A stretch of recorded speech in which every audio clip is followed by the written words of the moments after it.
I have a book with the art of Wade Edwards. So I'm just going to share that when I'm reading the pieces from that. So this is Dig Out. Contrary to what some might say, you can dig your way out of a hole. It takes a sculptor's eye to cast a glance at a wall of earth and spy the staircase buried within. It takes time and effort, patience and precision to carve each step so that it will hold you without crumbling beneath. And there will be the false steps. There will be those barred by stones. There will be roots and tangles, but no one moves towards the sky simply, without sacrifice. Muscles will strain, sinews will falter, a moment taken for breath will exhale inertia. But dig on. Intuit that shape which will lift you upward. Shape the dirt that surrounds you into it. Do not surrender, however exhausted. The future you want is always the tougher journey. But dig out. However hard scrabble the work, however high the goal may seem, because you can't stay where you are. The earth might be moving much too fast for you to keep up, but if you choose your direction well, it'll all come back to you. You can dig your way out of a hole.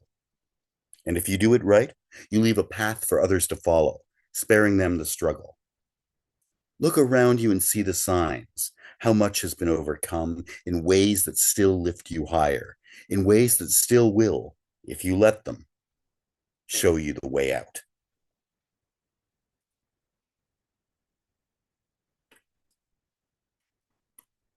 Okay.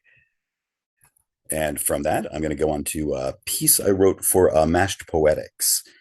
And this was basically my prompt was the Indigo Girls, Jonas and Ezekiel, which Amy Ray wrote while bicycling from show to show through New Hampshire and Vermont. So the song basically, the original song, she was memorizing it as she cycled because you can't write while you're on a bike. So it has all these strange rhythms that change, I guess, day to day as like the trip changed. So I'm not going to read the song lyrics to you, but this is what I got in response to that. This is called The Potential Paths of a Pebble. Everywhere between here and there fell many before us. Everywhere between here and there lies potential before us. So we all need to watch our steps. Sometimes when I walk, before my foot lands, I wonder if it might be rejected by the earth beneath.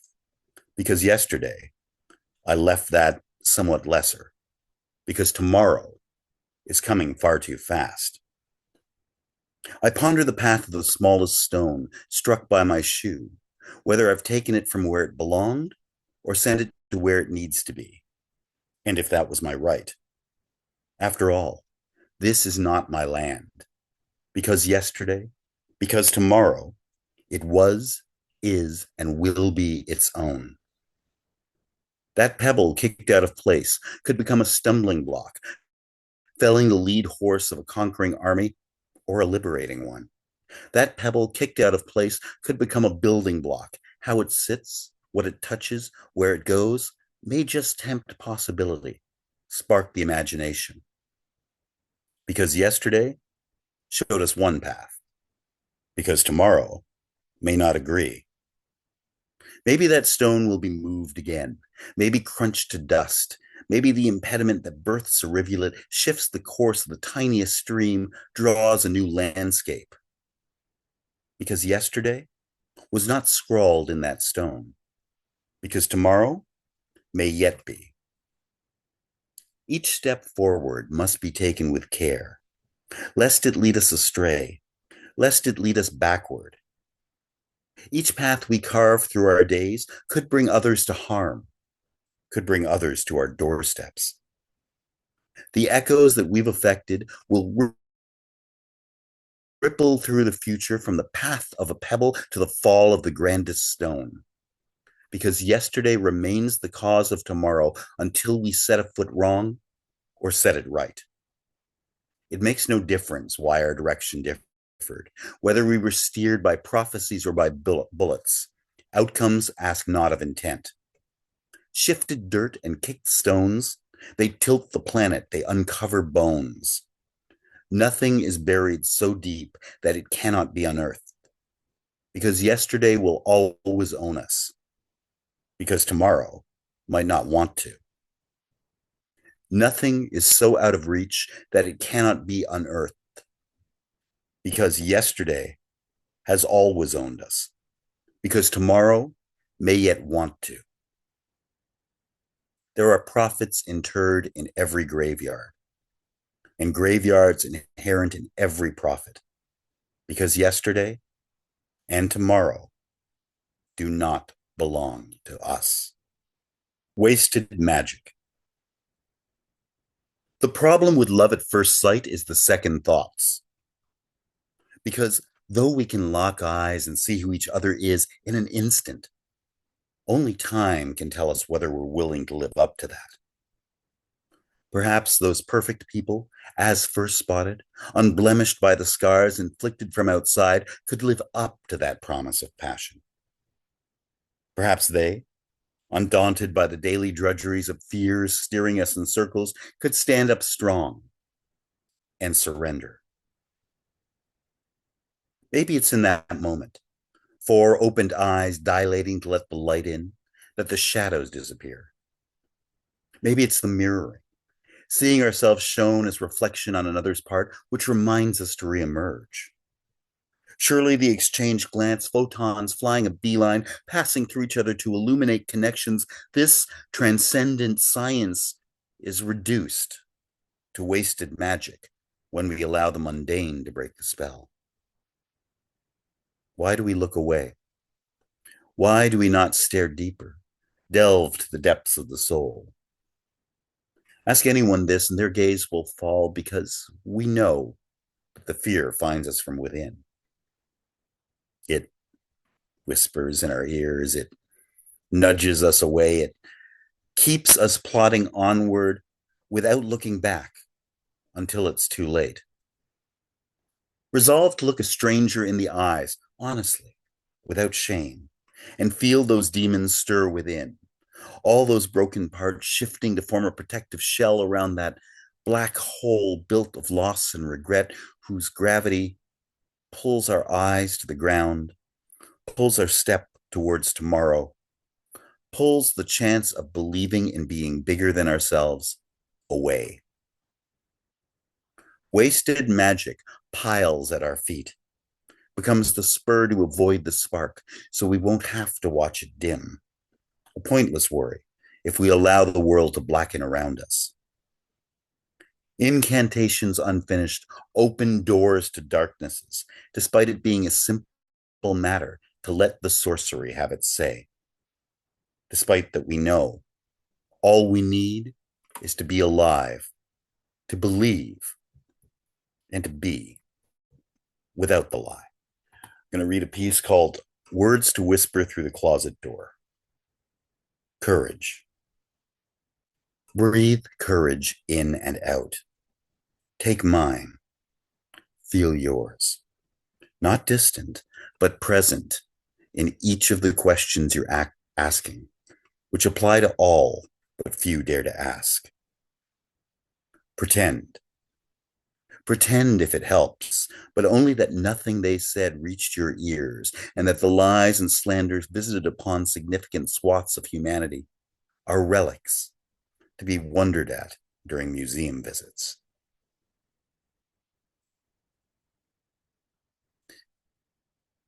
No. Know that we are not different, not by nature, not by any intrinsic path meant to be followed, that you being you and me being me are correct and proper and powerful. Feel. Feel that two heartbeats keeping time with each other are an honest rhythm, one that any pure soul would dance upon hearing, and that they blend into a signature of time, overcoming, overwhelming. Overcome, overwhelm, As sure as the light from dead stars shines above us, this shining truth lives within us. That which hand is clasped in which hand, which head rests upon which shoulder, which lips brush, then shudder out sighs, is not, could not be preordained. Resolve. Resolve to feel yourself from the inside out. If against me, then for me, for you, regardless of them. Because if we hold on, we can let go. Hold on. Be with me. Do not wait for our time to come. It is now. It is always now. Ignore the tyranny of clocks and similar constructions. Measure time in heartbeats and breaths. Be with me in each crescendo, descent, silence. Let go. Leave it. Leave it to others to hang their heads in shame or to raise them in wonder, but give them reason by giving yourself freedom. You're beautiful when you let yourself be. Let yourself be. I'm going to read a piece called Some Run Deep. This was actually written on my birthday over Turkish coffee at the Afghan Horseman. Read like a Turkish coffee cup, our past tells our future. Our scars tell stories. The bruises and blemishes are moving pictures, frame after frame of stacked stillnesses projected outwards. We walk with the weight of such stories, telling of the strength of the load, the depth of the vein, the burdens borne, the near misses, the still triumphs, the discord between muscle and marrow. Some run deep, some to the bone. Some lay under the surface, their borders unknown. Some of us run deep, a lattice of ley lines. Some of us live under the surface, our edges undefined. The map of me shows you where I've broken, where I need the most care, where a wayward touch may lead me to wince or to scream, even if silently so. Scars tell stories. I hope the one you opened told you all you need to know.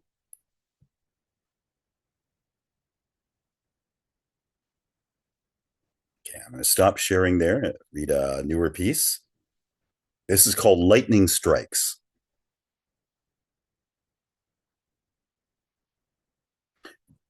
The lottery ticket in your pocket, some will tell you, is a tax on stupidity. They don't understand. They don't know what you're facing. The way clocks tick faster when hands move from paycheck to paycheck. How so many don't have that dam that differentiates the flow in from the flow out to give them power. How everything rushing through you leaves you soaked and sodden, unable to find comfort. But that ticket in your pocket is possibly an island, a promise of potential shelter, if distant, when you find yourself tired of navigating storm after storm and the horizon can't be seen through the clouds. False hope is better than no hope. It's a necessity at times, something to keep you reaching out when there's nothing to hold on to. Don't be fooled.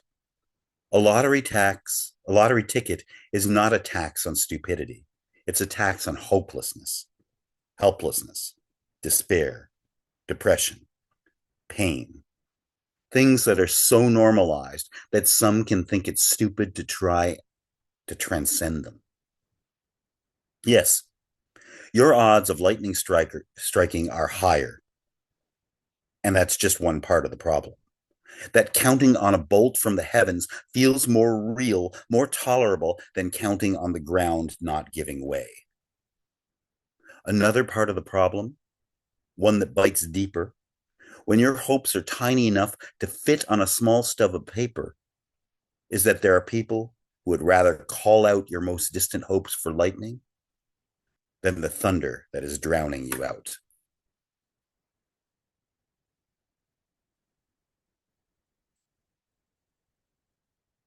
Okay.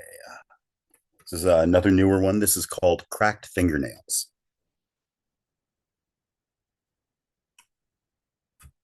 Fingernails are dead tissue. No nerves, no feeling, nothing to send any signal, pain, pleasure, or otherwise. Still, when we hang on by them, it all connects. We feel the pull through every piece of ourselves we've managed to keep together. What is dead and still part of us can tear us apart. Holding on too long allows disconnection to spread through all that is connected, to hang dead weight off sinew and bone until they tear themselves out of place and time. Maybe we can hold on long enough for a helping hand to reach down from above, or maybe if we let go, there will be enough of the fallen to catch us. That in between, that not knowing, can leave us suspended until cracks form in the fingernails and the choice, false as it may be, slips away. Sometimes the ticking of the clock sounds like a crack spreading. Sometimes we feel like dead weight despite the lack of life only being in what we're holding on with and to. And only occasionally does it occur to us that we can be the latter, that those who have fallen and are falling can rise and become the way up, if only we let ourselves dream of building pyramids.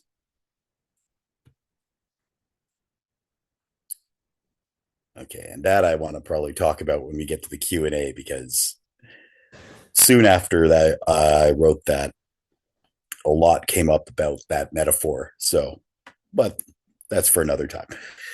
I'm going to move back to another piece from the book. Okay, this is called The Opposite of Fear.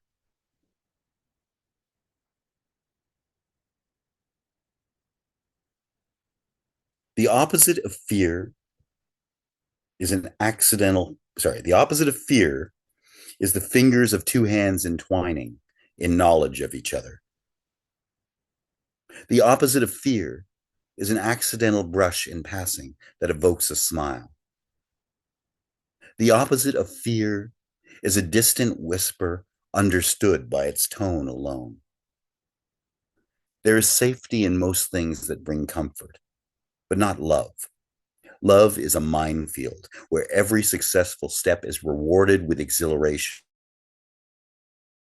as the heart quickens, knowing all is risked at every moment.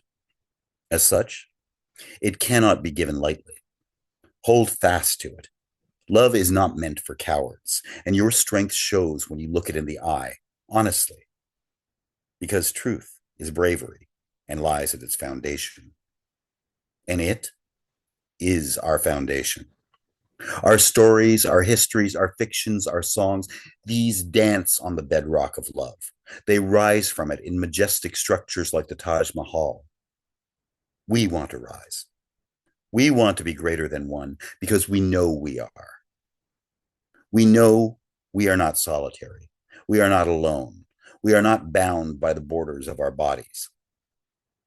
All it takes is that single step into the minefield. All it takes is taking on that risk with a smile. All it takes is feeling the beat of our own hearts to let them share their rhythms with another. All it takes is being more than ourselves, as we know we are ready to be.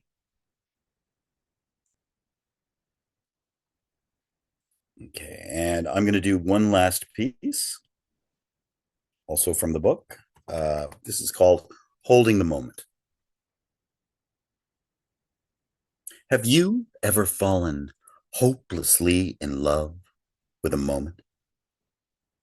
After its passing, holding its memory like the thread of life, coiling your body around it to trap it, knowing still it will leave.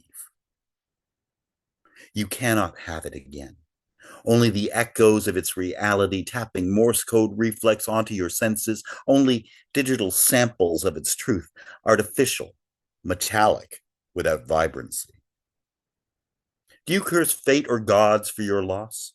Do you yell, rant, scream tears into the night? Do you wish it had never happened? Do you resent the passion of the caress of a drop of time? Or do you hold it within you, never forgetting its power, always aware of its absence, and preparing to savor the next more fully?